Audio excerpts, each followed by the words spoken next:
Nós estamos lendo hoje 2 Crônicas, capítulo 7. Você lembra que no capítulo anterior, Salomão fez uma oração consagrando a Deus o templo para ele, né? E determinando que aqueles que fizessem orações ou estendessem as mãos para ali seria respondido. E sacrificaram muitos animais naquele dia ao Senhor. Então, será que ele aceitou? Porque quando nós apresentamos algo para Deus, há sempre uma resposta. Nós estamos plantando, por exemplo, aqui, ajudando muitas pessoas a meditar na Bíblia, né? Incentivando, na verdade. Mas estamos plantando. E será que Deus se agrada? Bom, a gente vai ver isso no capítulo 7 de hoje. Vamos, antes de tudo, antes de começar a ler, vamos pedir Deus que nos abençoe nessa leitura, né? Ó Deus, eu entrego essa meditação na Tua palavra, em Tuas mãos e peço que o Senhor venha nos abençoar com ela, que a Tua palavra venha iluminar o nosso entendimento, venha fortalecer-nos nessa fé, nessa determinação, para que possamos seguir firme, olhando sempre para o Senhor, o autor e consumador da nossa fé. Meu Deus, ilumina-nos, em nome de Jesus. Amém. Então, 2 Crônicas 7, capítulo 1. E acabando Salomão de orar, desceu o fogo do céu e consumiu o holocausto e os sacrifícios, e a glória do Senhor encheu a casa. O comentário diz: assim que o rei terminou a oração, o Todo-Poderoso respondeu imediatamente. O fogo que consumiu os holocaustos no altar não veio por ação humana, mas divina, pois desceu do céu. Esse era o maior sinal dado pelo Senhor para revelar que havia aprovado a oferta. Esse evento ocorreu também nos sacrifícios realizados por Arão, lembra Levíticos 9, 24? Porque o fogo saiu de diante do Senhor e consumiu o holocausto e a gordura sobre o altar, o que vendo todo o povo, jubilaram e saíram sobre as suas faces. Elias, 1 Reis 18:38, diz: então caiu o fogo do Senhor e consumiu o holocausto, e a lenha, e as pedras, e o pó, e ainda lambeu a água que estava no rego.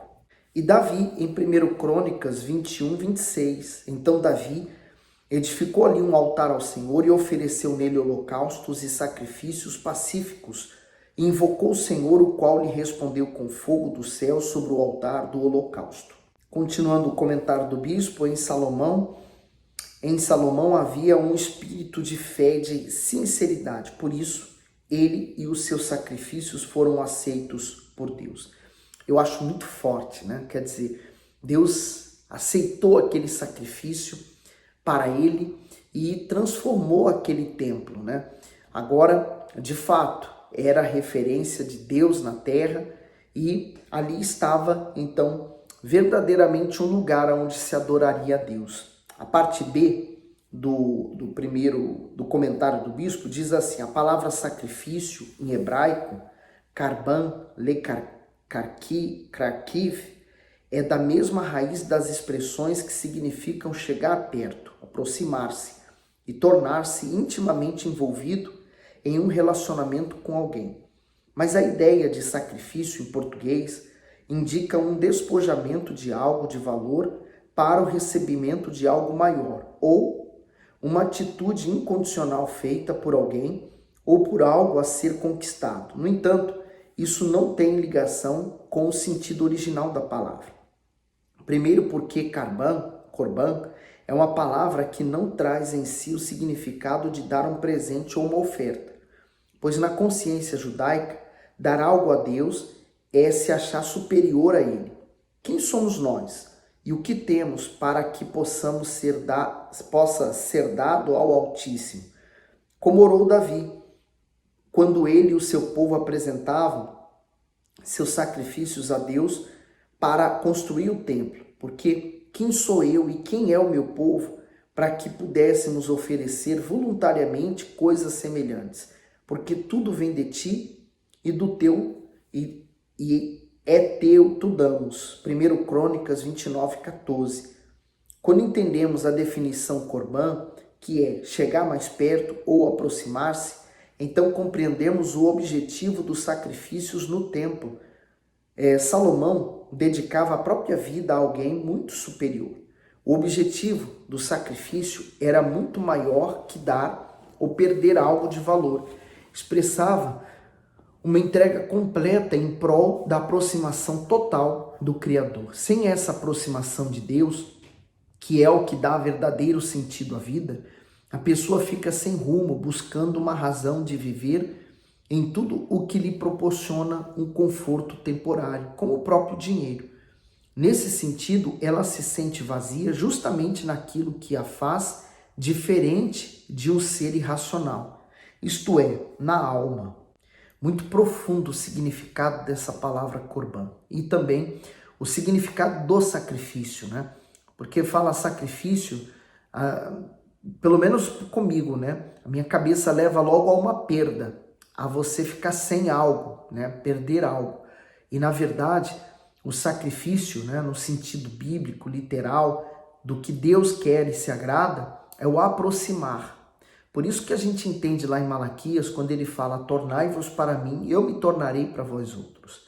Deus é para nós o que nós temos sido para ele. Então, quando eu me torno para Deus, né, eu quero me aproximar dele. Então, qual é o sentido do aproximar? Ele fala nos dízimos e ofertas, quer dizer, justamente no que mexe com respeito à minha sobrevivência, né, ao dinheiro da troca. Então ali começa, ali dá-se início a um relacionamento com Deus. E aí vai desenvolvendo. Muito legal. O versículo 2. E os sacerdotes não podiam entrar na casa do Senhor, porque a glória do Senhor tinha enchido a casa do Senhor. Agora você imagina, né? Uma pessoa que ela sacrifica a vida dela nesse mundo, né? Ela sacrifica seus desejos, se ela tinha vícios, ela sacrifica vícios. Se ela tinha amigos, mas aqueles amigos não influenciavam ela para se entregar para Deus, para continuar firme nessa fé, nessa jornada, e ela sacrifica amigos, sacrifica desejos. Então tudo isso que ela está fazendo, ela está se aproximando de Deus, né? Agora imagine quando a glória do Espírito Santo, a glória de Deus enche aquela pessoa, né? Quando encheu o templo, ninguém podia entrar. Da mesma forma, quando o Espírito Santo enche uma pessoa, não pode entrar outro espírito. Ali fica somente o Espírito de Deus. Muito forte. E todos os filhos, no 3, de Israel, vendo descer o fogo e a glória do Senhor sobre a casa, encurvaram-se com o rosto em terra sobre o pavimento e adoraram. E louvaram ao Senhor, dizendo, porque Ele é bom, porque a sua benignidade dura para sempre. E o rei e todo o povo ofereciam sacrifícios perante o Senhor. E o rei Salomão ofereceu sacrifícios de bois 22.000 e de ovelhas 120.000. E o rei e todo o povo consagraram a casa de Deus. E os sacerdotes serviam em seus ofícios, como também os levitas, com os instrumentos musicais do Senhor, que o rei Davi tinha feito, para louvarem ao Senhor, porque a sua benignidade dura para sempre. Porque Davi o louvava pelo ministério deles, e os sacerdotes tocavam as trombetas diante deles, e todo Israel estava em pé. E Salomão santificou o meio do átrio, que estava diante da casa do Senhor, porquanto ali tinha ele oferecido os holocaustos e a gordura dos sacrifícios pacíficos, porque no altar de metal que Salomão tinha feito não podia caber o holocausto e a oferta de alimentos e a gordura. E assim, naquele mesmo tempo, celebrou Salomão a festa por 7 dias, e todo Israel com ele, uma grande congregação, desde a entrada de Ramate até o rio do Egito. E verdade seja dita, quando você é cheio do Espírito Santo, você está em festa, né? Há uma alegria, um gozo na alma do ser humano, porque algo sobrenatural nos aconteceu. No 9. E no dia 8º realizaram uma assembleia solene, porque 7 dias celebraram a consagração do altar e 7 dias a festa. E no dia 23º do 7º mês, despediu o povo para as suas tendas, alegres e de bom ânimo pelo bem que o Senhor tinha feito a Davi e a Salomão e a seu povo Israel. Assim Salomão acabou a casa do Senhor e a casa do rei, e tudo quanto Salomão intentou fazer na casa do Senhor, e na sua casa prosperamente o efetuou. O comentário diz: Salomão prosperou em tudo. Muitos desejam ter a vida alicerçada em todos os sentidos, mas rechaçam a ideia de viver de acordo com a palavra de Deus. Para que tenhamos sucesso em tudo, é fundamental praticarmos a fé no Altíssimo. Sem fé e obediência não há como sermos bem-sucedidos naquilo que planejamos. E seguindo o texto, no 12. E o Senhor apareceu de noite a Salomão e disse-lhe: ouvi a tua oração e escolhi para mim esse lugar para a casa de sacrifício. Se eu fechar os céus e não houver chuva, ou se ordenar aos gafanhotos que consumam a terra, ou se enviar a peste entre o meu povo, e se o meu povo, que se chama pelo meu nome, se humilhar e orar e buscar a minha face, e se converter dos seus maus caminhos, então eu ouvirei dos céus e perdoarei os seus pecados e sararei a sua terra. Então, olha aqui a receita do bolo, da felicidade. Primeiro, Deus ouviu a oração de Salomão. Quando nós temos a nossa oração ouvida, é tão gratificante, é algo tão realizador que você sente um gozo na sua alma. Então, primeiro ponto, você fica feliz por saber que Deus ouviu. Porque quem somos nós para Deus ouvir uma oração? Mas Ele ouve, você pode ter certeza disso. E olha o 14, a receita está toda aqui. Eu vou ler o comentário do bispo, que ele diz assim: o soberano Deus estabeleceu 4 condições para o seu perdão. Humildade para reconhecer o erro, oração sincera, declarando a total dependência dele, busca constante da sua presença e abandono do pecado. A prática desses requisitos indica conversão genuína, pois quem de fato se rende ao Todo-Poderoso muda suas atitudes e os seus caminhos, isto é, sai do pecado para o arrependimento, da desobediência para a obediência permanente. Então, aqui muitas pessoas terminam por errar porque elas terminam não sendo humildes o suficiente para reconhecer os seus erros, se consertar, Elas normalmente são orgulhosas. O orgulho cega. Ela impede a pessoa de reconhecer seus erros e de se humilhar na presença de Deus. Então, o orgulho, na verdade, é como se fosse uma parede, que separa ela de Deus. Como é que eu vou permitir que essa parede continue me separando da minha felicidade, O ser humano, ele é bem obstinado. Quando ele quer uma coisa, ele põe uma coisa na cabeça, ele vai em busca. E aí ele faz o que for preciso para conseguir aquele objetivo. Mas quando diz respeito ao Espírito Santo, por exemplo, a busca, a entrega, normalmente o ser humano ele não se empenha com tanta força, A impressão que se dá, ou na realidade, é que ele não quer tanto ter o Espírito Santo. Infelizmente, essa é a realidade, Agora o 15. Agora estão abertos meus olhos e atentos meus ouvidos à oração deste lugar. Porque agora escolhi e santifiquei essa casa para o meu nome esteja nela, perpetuamente, e nela estarão fixos os meus olhos e o meu coração todos os dias. Por isso que você vê lá no Muro das Lamentações, até hoje, muitas pessoas do mundo inteiro, quando tem a oportunidade de ir para Israel, elas querem ir até o Muro da Lamentação. Aquele muro leva esse nome porque foi a única coisa que restou do antigo templo, o último templo que foi erguido naquele lugar. Então, se crê dessa forma, que assim como Deus determinou para aquele lugar que toda oração fosse atendida, então todos que vão lá oram ali, porque creem que ali Deus tem uma promessa e vai cumprir. Seguindo para o 17, e quanto a ti, se andares diante de mim, como andou Davi teu pai, e fizeres conforme a tudo o que te ordenei, e guardares os meus estatutos e os meus juízos, também confirmarei o trono do teu reinado conforme a aliança que fiz com Davi teu pai, dizendo, não te faltará sucessor que domine em Israel. Então, Deus está dando para ele uma condição, Não vai ser fácil. Ele falou, se andares diante de mim. comandou Davi teu pai. Você sabe que Davi também cometeu muitos erros, né? Ele fez muitas coisas que desviou ele da fé. Mas isso não impediu dele permanecer ainda mesmo assim, firme até o fim, né? Porque ele se arrependeu. A diferença de Davi é que ele tinha um coração humilde para se arrepender, para se voltar para Deus. Tem pessoas que não. Elas, por mais que elas saibam que está errada, mas ela mantém-se naquele patamar do orgulho, não aceitando o seu erro, não aceitando, se conformando com o seu erro. A Bíblia chama isso também de consciência cauterizada. Então, a condição que ele tinha era se manter firme com Jesus até o fim. Aí, continuando aqui, né? No 19, vamos lá.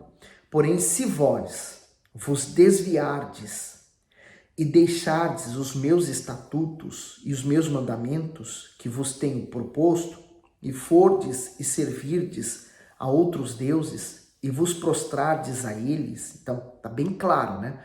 Quer dizer, há consequências da escolha errada.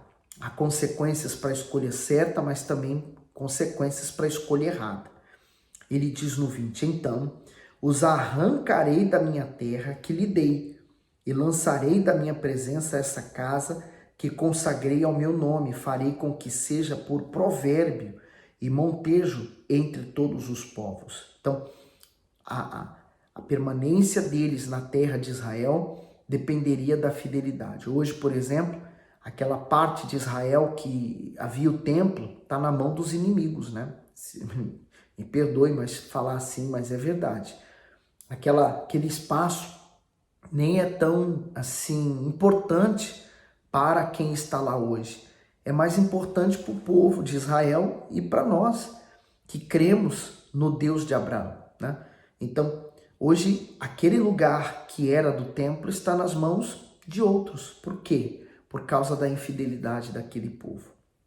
No 21, e desta casa que é tão exaltada, porque passar por ela se espantará e dirá, por que fez o Senhor assim com essa terra e com essa casa?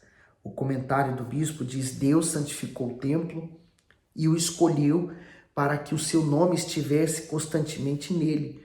O Senhor estaria atento a tudo que se fizesse naquele lugar e absolutamente nada passaria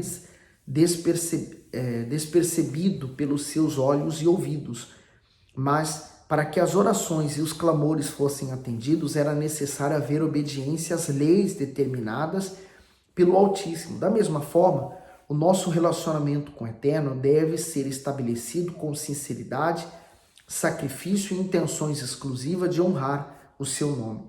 Então, tudo depende da forma como nós estamos nos entregando para Deus. Como você está fazendo suas coisas para Deus. Quando nós fazemos no automático, né? Porque aquele povo começou mais tarde, fazia tudo no automático. Pecava, levava um animal, sacrificava, já estava tudo certo. Então, quer dizer, eles começaram a ser religiosos, né? A religiosidade, na verdade, vai nos afastando completamente da fé. Por isso que o Senhor Jesus ensinou a oração e a vigilância.